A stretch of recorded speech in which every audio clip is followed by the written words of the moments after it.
보상 대상도 아닌 것으로 알려졌습니다. 현대자동차 측은 중대재해 발생에 깊은 애도를 표한다면서 정확한 사고 원인은 조사 중이라고 밝혔습니다. MBC 뉴스 정인곤입니다.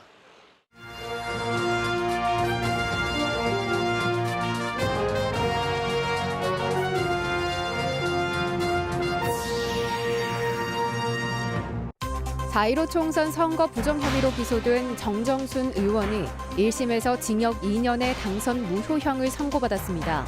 회계 책임자도 1,000만 원의 벌금형을 받았습니다. 김동연 전 경제부총리가 고향 음성에서 대선 출마를 선언했습니다. 창당 등 새로운 길을 통해 완주하겠다고 밝혔습니다. 인근 채석장에서 날아든 돌 때문에 한 마을이 공포에 휩싸였습니다. 지자체의 대책을 호소하고 있지만 하세월입니다. 여러분 안녕하십니까? 오늘 충북 코로나19 발생 현황부터 알아보겠습니다. 신규 발생 확진 환자는 36명입니다. 지역별로는 청주 24명, 충주 8명, 제천 1명, 음성 1명, 괴산 1명, 옥천 1명이 확진됐습니다. 충북 누적 환자는 4,770명, 누적 사망은 72명입니다. 선거 부정 혐의로 재판을 받아온 정정순 청주상당 국회의원이 오늘 1심에서 징역 2년의 당선 무효형을 선고받았습니다. 캠프 회계 책임자까지 벌금 1,000만 원을 선고받았는데 회계 책임자가 항소를 포기할 경우 정 의원 항소 여부에 관계없이 국회의원직이 박탈됩니다. 보도에 조미애 기자입니다. 정정순 의원은 오늘 1심에서 징역 2년의 당선 무효형이 선고된 직후 굳은 얼굴로 법정을 빠져나왔습니다. 징역형 나오셨는데 혹시 판결에 대해서 따로 말씀은 안 하시죠? 네, 없습니다. 캠프 관계자에게 현금 1,500만 원을 지급하고 이로써 선거비용 제한액을 초과 지출한 공직선거법 위반죄와 회계 책임자에게 현금 2천만 원을 기부받고 제3자로부터 차량 렌트비 780만 원을 기부받은 데다 또 앞서 지급한 1,500만 원에 대한 회계 보고를 누락한 정치자금법 위반죄가 모두 인정됐습니다.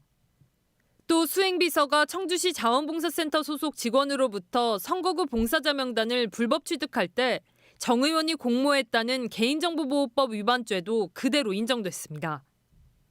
다만 고문단과 특보단 명함비 127만 6천 원을 대납한 부분은 공모 증거가 부족하다고 봤습니다. 청주지법 형사 11부 이진용 부장판사는 회계 책임자 등 고발인들 진술이 일관되고 구체적이며 통화녹음 파일 등 다른 증거들에 의해서도 뒷받침된 반면 정 의원 진술은 일관되지 않았다고 유죄 판결 이유를 밝혔습니다.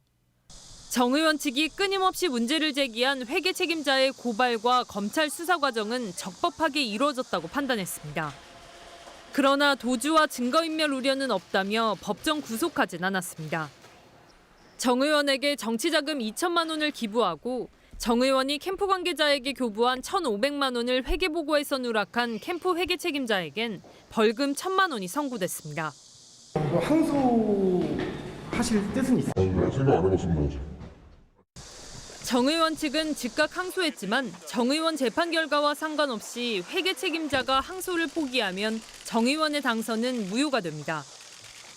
한편 정 의원 친형으로부터 받은 돈을 회계 책임자 등에게 전달해 정 의원 선거에 개입한 정우철 청주시 의원도 벌금 100만 원의 당선 무효형을 선고받았습니다. MBC 뉴스 조미애입니다. 정정순 의원에 대한 당선 무효 판결과 관련해 국민의힘 충북도당은 성명을 내고 정 의원은 즉각 국회의원직부터 자진 사퇴하라고 촉구했습니다.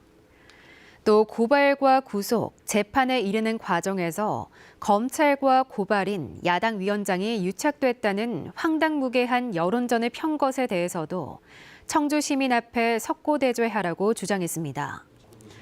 국민의당 충북도당도 정 의원의 즉각 사퇴를 촉구하고 재선거가 실시되면 재선거를 야기한 민주당은 책임지고 후보도 내지 말라고 비판했습니다.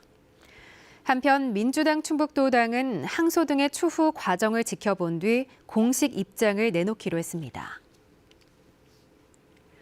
충북 음성 출신 김동연 전 경제부총리가 고향에서 대통령 선거 출마를 선언했습니다.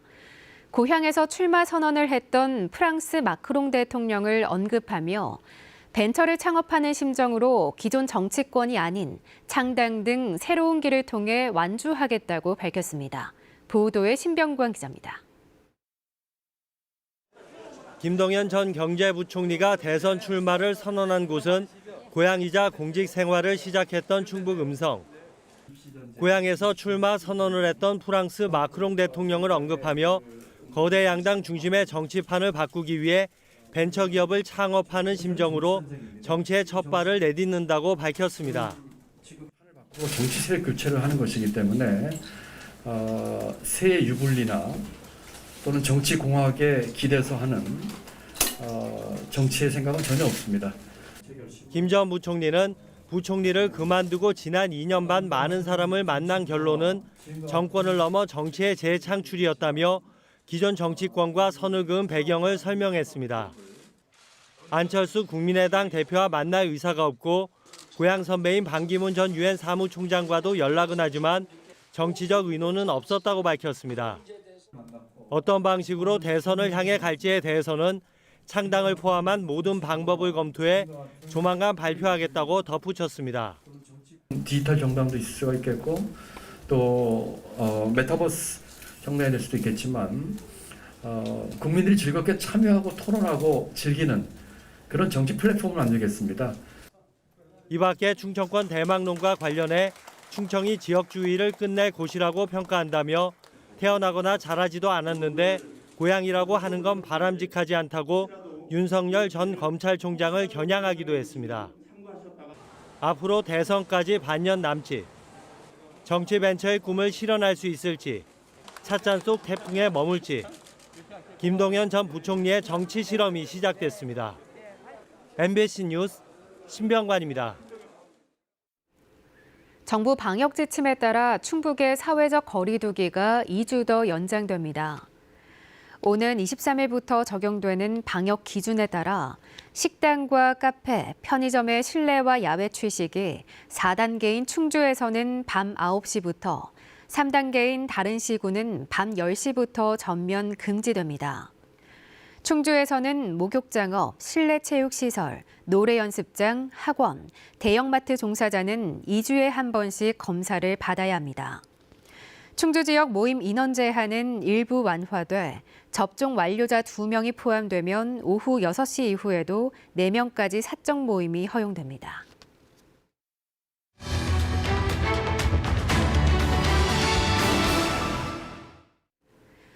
하늘에서 갑자기 주먹만한 돌덩이가 떨어진다면 어떠시겠습니까?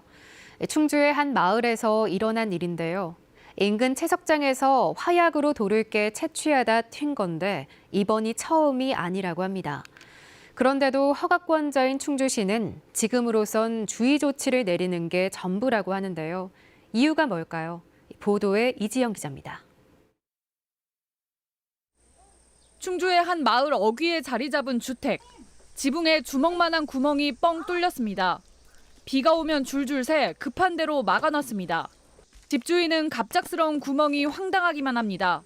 어른이 올라타도 쉽게 무너지지 않도록 지었는데 지난 3일 낮 하늘에서 돌덩이가 날아와 관통한 겁니다.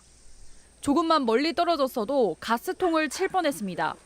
사람이 밑에서 던졌다 그래도 튕겨져 나가지 뚫릴 만한 위력을 못 갖는데 날라온 돌이기 때문에. 돌덩이가 날아든 건 이곳만이 아닙니다. 깨밭과 공장, 닭장까지 돌이 튀며 놀란 가슴을 쓸어내려야 했습니다. 내가 닭장에 모시주로 들어와 보니까 돌이 날라와 있는 거예요. 돌이 그렇게 떨어져 와 있더라고. 아이 놀랬지. 돌이 나온 곳은 마을과 300m가량 떨어진 채석장. 땅에 구멍을 파고 화약을 넣는 방법으로 발파 작업을 하다가 돌이 튄 겁니다. 발파 소리가 평상시보다 상당히 커서 제가 쳐다본 거죠, 이쪽 방향을. 그러니까 돌이 이쪽에서 상당히 엄청 많이 떨어졌습니다, 이쪽으로. 채석장은 발파로 인한 피해를 인정했습니다. 화약을 두 줄로 꽂아 발파하는 과정에서 예상하지 못한 균열이 일어나 안전매트 밖으로 돌이 튀었다며 재발 방지를 위해 전문기술사 조언을 받아 안전망을 이중으로 설치하는 등 조치하겠다고 밝혔습니다. 다행히 다친 사람은 없었지만 주민들은 돌덩이가 마을을 덮친 게 처음이 아니라고 말합니다. 지난해에도 피해를 당해 충주시에 알렸지만 주의를 줬다는 대답만 돌아온 뒤 같은 일이 반복됐다는 겁니다. 지붕이 다 파손되고 창고가 파손되고 그렇게 큰 사고를 냈죠. 검토를 해보겠다고 조심해보겠다고 그 얘기 한마디 받은 것뿐이 없습니다. 충주시는 채석장 측에 피해 방지 계획서 제출을 요구했습니다. 계획서를 받은 뒤 실현 가능성을 검토하고 그대로 실행하지 않을 경우 행정처분에 나설 계획입니다. 채석 허가를 내준 충주시는 채취 중지 최장 2개월에 최대 허가 취소까지 할 수 있지만 현행법상 조치 명령을 이행하지 않았을 때 적용할 수 있어 지금 당장은 할 수 있는 게 없기 때문입니다. 최근 6개월간 같은 위반 행위의 횟수에 따라 갖고선 토속 채취 중지하고 허가 취소 등의 행정처분이 내려지고 있습니다. 6개월 이내에 같은 행위로다가 처분받은 사항이 안 되기 때문에요. 지금은 경찰이 화약 사용량과 안전조치 등을 위반한 사항이 없었는지 조사하겠다며 발파 중지 명령을 내린 상태. 하지만 언제 재개될지 몰라 주민들은 발파 공포에 여전히 떨고 있습니다. MBC 뉴스 이지연입니다. 충청북도 교육청이 추진해온 마을 교육 공동체 행복교육지구 사업이 학교와 학생 중심으로 개편됩니다. 충청북도 교육청은 학교와 마을을 연계한 기존 교육 과정이 공급자인 마을 활동가 중심으로 치우쳐 있었다며 수요자인 학교와 학생의 요구를 충족하도록 개편하기 위한 포럼을 마련했습니다. 온라인으로 실시간 생중계된 이번 포럼에는 일선 학교 교사와 마을 교육 공동체 활동가 등이 다양한 사례를 발표하며 대안을 모색했습니다. 한국과학기술원 카이스트가 국가 바이오 특화 단지인 청주 오송에 바이오 석사 과정을 개설했습니다. 카이스트는 청주 오송 SB 플라자에 바이오 전문 인력 양성을 위한 바이오 혁신 경영 프로그램 석사 과정을 개설하고 오는 30일 개강을 시작으로 본격 운영에 들어갑니다. 충청북도는 보건의료 정부기관과 바이오 헬스 산업이 집약된 오송에 전문 인력 양성기관이 필요하다며 카이스트의 부분 이전 등을 제안해 왔습니다. 국방부 소유 제천 비행장 폐쇄를 요구하는 시민운동과 관련해 부동산 개발 논란이 일자 제천시가 공식 입장을 발표했습니다. 제천시는 입장문을 내고 제천 비행장이 폐쇄되면 시민들이 좀 더 쾌적하고 자유롭게 이용할 수 있도록 의견을 수렴해 설계할 것이라고 밝혔습니다. 매입엔 막대한 예산이 들 것이란 우려에 대해서는 제천시로 소유권 이전을 논의한다면 무상 양여, 교환, 매입 등 다양한 방안을 검토할 수 있는 것이라고 밝혔습니다. 제천 범시민운동추진위원회가 주관하는 비행장 반환 운동에 현재 4,000명이 참여한 가운데 온라인 커뮤니티에서는 비행장이 폐쇄되면 현재 시민들의 휴식 공간이 부동산 개발로 사라지는 게 아니냐는 우려의 글이 확산하고 있습니다. 다음 달 열릴 예정이던 충주 우릉문화제가 취소됐습니다. 한국예총 충주지회는 최근 이사회를 열어 코로나19 방역 동참을 위해 50주년 행사 계획을 전면 취소하기로 결정했습니다. 한국예총은 50주년을 맞아 대규모 뮤지컬, 안녕기원제 등을 선보일 예정이었지만 내년을 준비하겠다고 밝혔습니다.